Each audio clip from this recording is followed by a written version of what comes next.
สำหรับรายชื่อสมาชิกสภาแห่งชาติเขตเลือกตั้งที่8แขวงหัวพันมีจำนวน7ฐานรายชื่อของบรรดาสมาชิกสภาแห่งชาติเขตเลือกตั้งที่8แขวงหัวพันมีดังนี้ฐานผุดพันธ์แก้ววงไซกรรมการศูนย์กลางพรรคเลขาคณะพรรคแขวงหัวพันท่านนางสวยเพชรท้องสมบัติ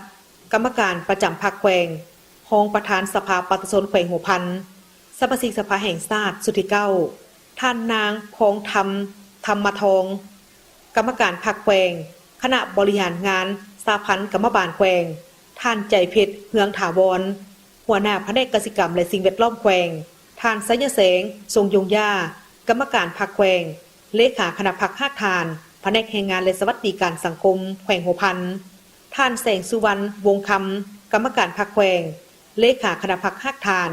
หัวหน้าแผนกวัฒนธรรมและการท่องเที่ยวแขวงท่านพันเอกนางพวงทองสุญญวงศ์รองผู้อำนวยการบริษัทรัฐวิสาหกิจการค้าขาออกขาเข้ากองทัพ